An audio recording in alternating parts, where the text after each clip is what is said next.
Good morning दोस्तों।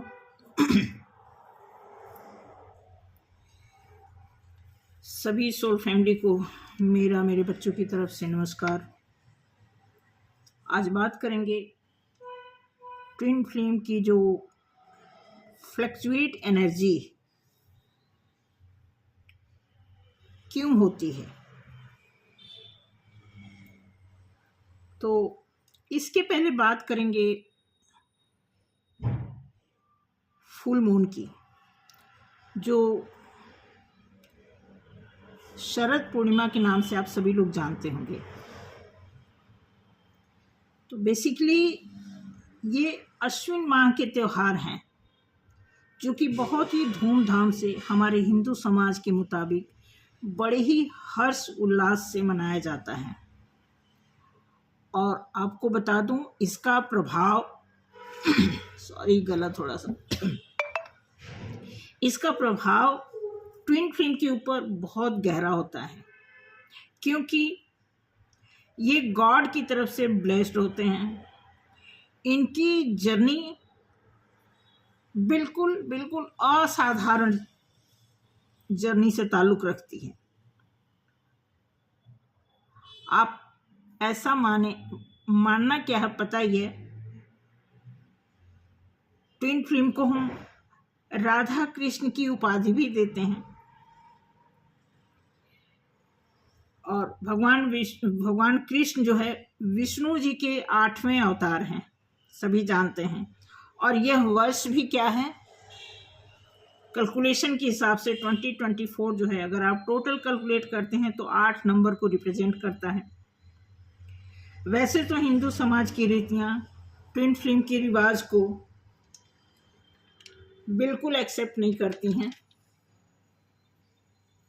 Match भी नहीं करती हैं, क्योंकि पता है ट्विन फ्लेम एक आध्यात्मिक पूर्ति का स्रोत बनकर इस धरती पर आता है। हमारे समाज में अध्यात्म की मान्यता इतनी भिन्न भिन्न है, यही कारण है कि ट्विन फ्लेम जर्नी को अनबिलीवेबल माना जाता है। आमतौर पर ट्विन फ्लेम के बीच के रिश्ते में जो भी रिफ्लेक्शन आता है, उसका मेन कारण यही है, हमारे समाज के रीति रिवाज और अध्यात्म को धर्मों से जोड़ दिया जाता है। ये बड़ी प्रॉब्लम है। दरअसल ट्विन फ्लेम किसी अन्य आत्मा के माध्यम से दिव्य अनुभव करते हैं, और जो प्राणी अध्यात्म के मार्ग पर नहीं चल पाते उन्हें भी साथ लेकर चलने का काम करते हैं। ये है ट्विन फ्लेम की क्वालिटी, कि अगर कोई आध्यात्मिक नहीं भी है, उनके प्रति भी इनके अंदर बहुत ही करुणा भरा होता है। इसीलिए यही कारण है कि डिवाइन फेमिनाइन अपने डीएम के प्रति बहुतायत धैर्य अपना पाती हैं। इस तथ्य को सिर्फ ट्विन फ्लेम ही समझ सकते हैं। इस पेनफुल रास्ते को इजी बनाने में बहुत ही ज़्यादा अगर कोई सक्सेस होता है तो ट्विन फ्लेम, क्योंकि ये ट्विन फ्लेम का रास्ता तो मुश्किल होता ही है। सिंपल लोगों के लिए भी मुश्किल होता है, लेकिन सिंपल लोगों के लिए ये जर्नी समझना या इस प्रकृति के एक्टिविटीज़ को समझना इतना आसान नहीं होता। रही बात ट्विन फ्लेम की जर्नी में इतने सारे जो रिफ्लेक्शन आते हैं, वो क्यों है? बेसिकली थर्ड डायमेंशन का आपने सुना ही होगा कि एक गर्ल फ्रेंड है जो बॉय फ्रेंड है। इनके कॉन्सेप्ट से सभी लोग परिचित हैं। मैक्सिमम गर्ल फ्रेंड और बॉय फ्रेंड की बात करते हैं तो इसमें जो इनकी लवी डबी इन्वायरमेंट है, वो कितनी गलतफहमियां बनाती हैं। ऐसे में ट्विन फ्लेम का पहलू भी दागदार बनता जाता है, और 3D लेवल में बिल्कुल भी समानता नहीं होती। इवन आप देखेंगे तो ट्विन फ्लेम की जर्नी को साइंटिफिक भी नहीं प्रूफ किया जा सकता।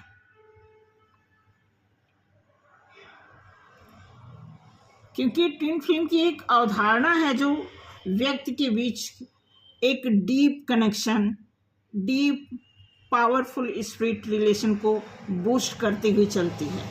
ट्विन फ्लेम में अधिकतर पाया गया है कि ट्विन फ्लेम जो है इस 3D लेवल को भी मेंटेन करते हैं और अध्यात्म को भी, स्पिरिट को भी देखा जाए तो ट्विन फ्लेम के माध्यम से जो भी अंतरात्मा की जितने भी आप चाहे ऑब्स्टेकल समझ लें या रूटीन समझ लें, या एक प्रकार से मैं तो यही कहूँगी कि ट्विन फ्लेम को जितना विक्टिमाइज किया जाता है, जितना उनके लाइफ में जितने सारे उतार चढ़ाव आते हैं, इतने सारे प्रॉब्लम्स आती हैं, इतने सारे ब्लेम्स आते हैं कि पूछो मत। उन सारी चीज़ों को फेस करते हुए एक डीएम, एक डीएफ जब निकलते हैं, उभर कर आते हैं, तो फिर क्या ही कहने। लेकिन अभी भी बहुत से में मैं आपको, मेरा बहुत से मतलब है कि ट्विन फ्लेम जो अभी रीयूनाइट नहीं हो पाए हैं, उनके रास्ते में अभी बहुत सारे बाधाएं आ रही हैं। इसका कारण यही है कि डीएम जो है बहुत ही प्रैक्टिकल, थर्ड डायमेंशन को ऑपरेट करने वाले। हालांकि अगर ट्विन फ्लेम फेमिनाइन की तरफ से आप देखेंगे तो अधिकतर यही पाया गया है कि डिवाइन फेमिनाइन इस जर्नी में अपने एफर्ट्स को 100%, जब ये जर्नी की शुरुआत होती है और इस जर्नी का एंड करने में भी डिवाइन फेमिनाइन का ही योगदान होता है।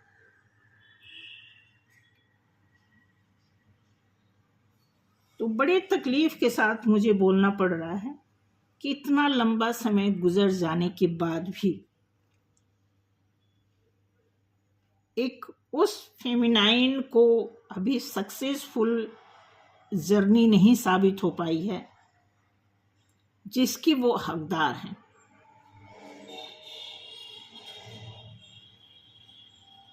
हालांकि ये डीएम और डीएफ दोनों की आपस की अंडरस्टैंडिंग है। मेनली तो मैं आपको बता दूं, ओवरऑल अगर कैलकुलेशन निकाला जाए इस जर्नी में तो सिर्फ और सिर्फ ये अंडरस्टैंडिंग की ही बात है। इसमें अगर मिसिंग है तो जर्नी खूब अच्छी तरह खिंचाव करती है, खूब खींचातानी चलता है, और सिर्फ ये अंडरस्टैंडिंग की ही मिसिंग है इस जर्नी को खींचातानी करने में।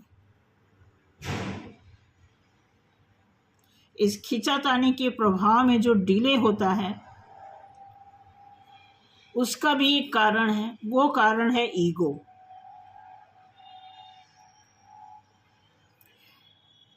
ईगो एक ऐसी चीज है, बेसिकली ईगो को ही मेल्ट करने का प्रावधान है इस जर्नी में। पूरा आप अगर इस जर्नी को शुरू से अंत तक अगर आप एक दार्शनिक के रूप में देखिए, आप पर्टिकुलर किसी के फेवर की बात ना करिए।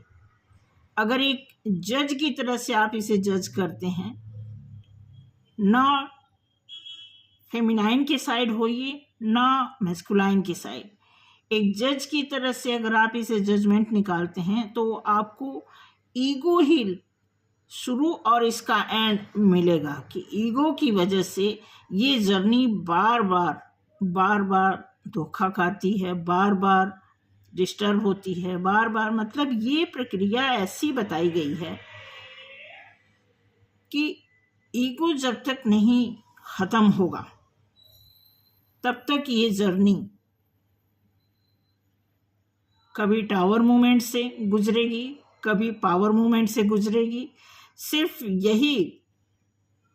सिर्फ और सिर्फ यही ट्रैक है, यही ईगो ही एक ऐसा ट्रैक है जो बार बार ट्विन फ्लेम को भटकाता है, बार बार इस मुद्दे से हटाता है, बार बार इसे अनकम्प्लीट करता है।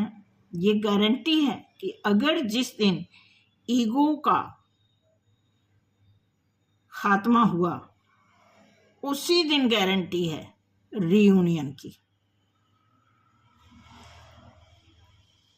मैं बहुत पहले ईगो के बारे में जब मैं सुनती थी या किसी को देखती थी या मैं कोई एग्जाम्पल सुनती थी कि ईगो तो रावण का भी नहीं रहा, बहुत सारे ईगो को लेकर के ऐसे मोस्टली रावण का ही एग्जाम्पल दिया जाता था।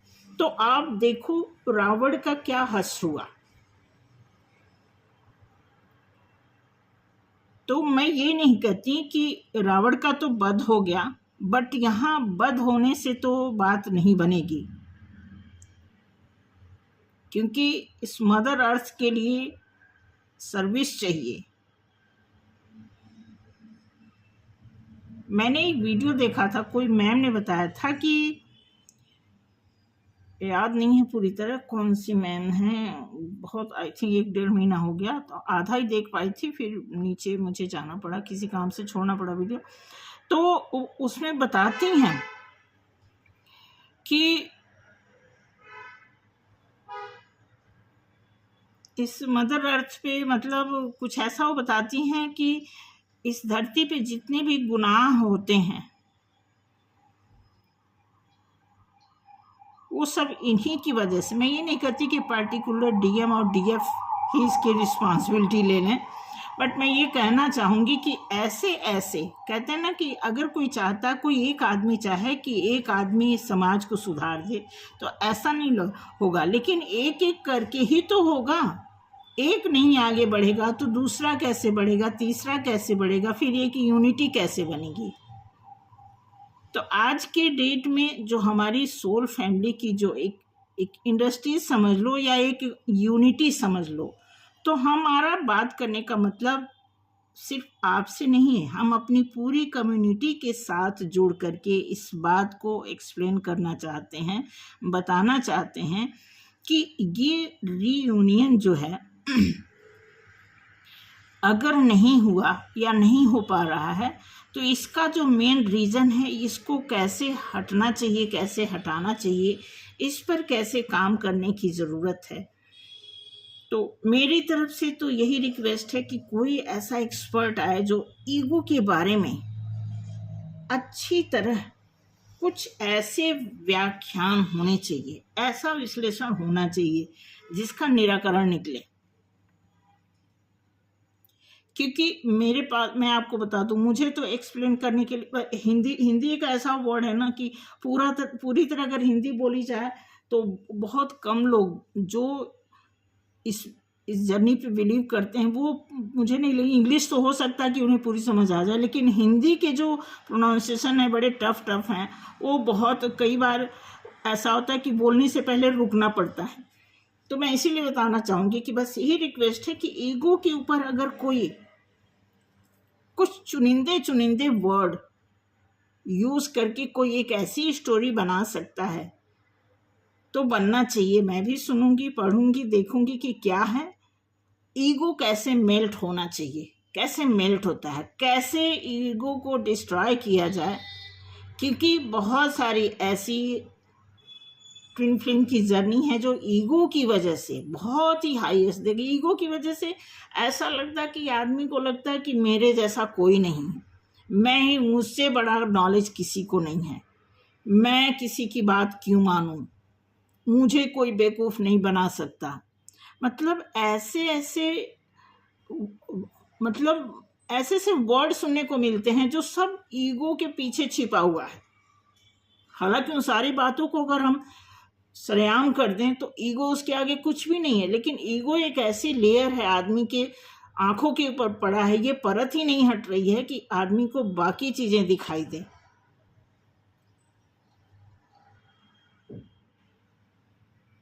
तो इसी को लेकर के थोड़ा मैं वीडियो बनाना चाह रही थी कि मुझे जहाँ तक मैंने अभी तक ऑब्जर्व किया है, ठीक है।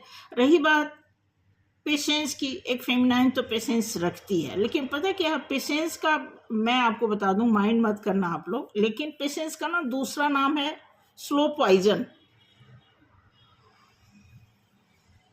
हद से हद कंप्रोमाइज करते, पेशेंस रखते रखते रखते रखते एक बार आदमी एकदम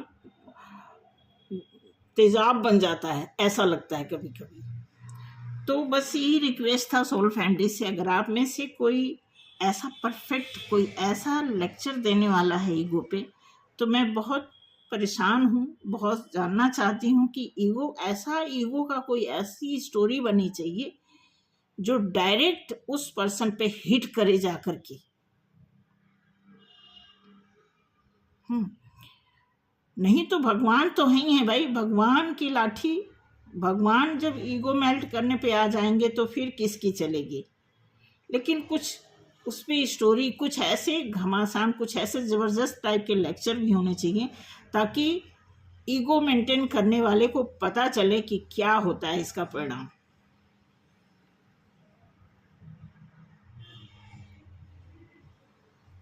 बस इसी के लिए आज वीडियो बनाई थी। वैसे कोई मेरा खास ऐसा इस पे वीडियो बनाने का भी फ़िलहाल तो ऐसा वो नहीं था। जब मुझे सारी चीज़ें पता चल जाती है तो फिर मैं सोचती हूँ इस पर मैं क्यों वीडियो बनाऊँ। लेकिन कई बार कोई चीज़ मुझे जब भीतर से खटकने लगती है, मुझे जब उस पर चोट लगती है, मेरे स्वाभिमान पे आ जाता है, फिर मुझे लगता है कि बनाना पड़ेगा, वीडियो बनाना पड़ेगा इस तरह। तो जाकर के मैं इस वीडियो को बनाई हूँ, ठीक है। तो यही चीज़ है, हालांकि मुझे भी पता है कि क्या हो रहा है, क्या होना चाहिए, ठीक है। लेकिन कई बार ऐसे होता है कि कहते हैं ना, घर की चीज़ होती है, घर का कोई जितना मर्जी समझा दे वो समझ में नहीं आता, लेकिन बाहर से अगर किसी को कोई चीज़ें सुनने को मिल जाए तो अच्छी तरह लोगों को समझ आती है। तो कुछ ऐसा ही है। तो ठीक है, ये वीडियो यहीं पे क्लोज करते हैं। गलती को क्षमा करना और गौर करना मेरी बातों पे। Thank you so much. मिलते हैं अगले वीडियो में। जय श्री राम।